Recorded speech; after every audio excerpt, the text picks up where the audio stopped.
milliers de Harkis, fidèles à la France. Mais cette action humanitaire n'est pas sans arrière-pensée.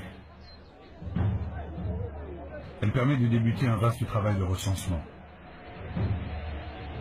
Nommer et ficher les individus facilite aussi leur contrôle.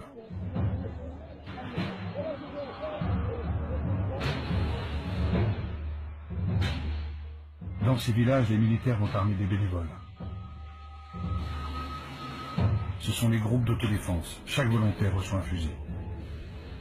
Un simple fusil de chasse. Un fusil et une mission. Interdire toute approche des maquisards de la LN.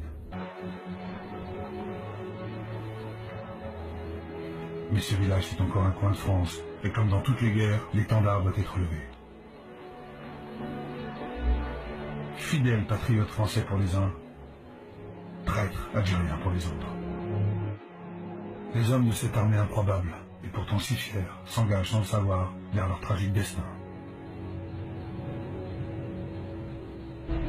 La deuxième zone créée par les militaires est la zone de pacification. Là encore, le ministre vient lui-même armer la population pour qu'elle se défende de la LN. On lui fait allégeance, on lui baise la main. Lacoste, l'ancien résistant, n'a pas compris que l'ordre du vieux monde est en train de changer.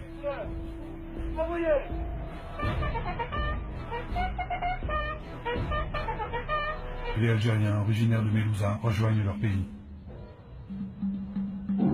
Certains choisissent de s'engager dans les sections de harkis de l'armée française. Là encore, caméras et micros fixent et diffusent les motivations de ces hommes en colère.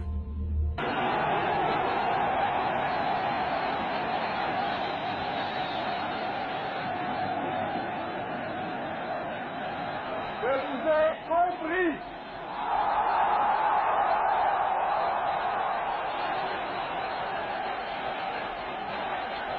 Je sais ce qui s'est passé ici. Je vois ce que vous avez voulu faire. Je vois que la route que vous avez ouverte en Algérie, c'est celle de la rénovation et de la fraternité. Un pas que la France n'a jamais fait en 130 ans de colonisation. Donner aux musulmans les mêmes droits et les mêmes devoirs qu'aux Français. Et pour cela, vous devez écrire sur la liste électorale. Or, il s'agit bien d'approuver une nouvelle constitution pour la France. Et elle va donner au président de la République d'immenses pouvoirs.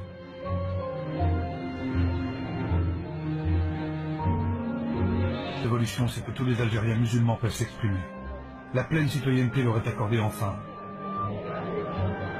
Et pour la première fois de leur vie, les femmes musulmanes ont le droit de voter.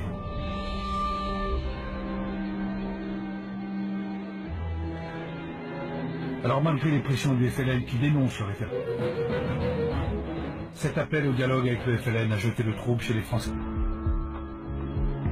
De Gaulle veut concrétiser la paix des braves. Pour cela, il ordonne la libération de 7000 prisonniers du FLN. Et le meilleur chasseur de Français de souche nord-africaine.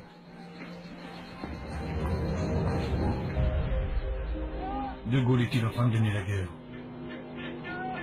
L'armée de libération nationale est considérablement affaiblie et sans ambiguïté. 6 millions de votants répondent oui et à peine 16 000 répondent non.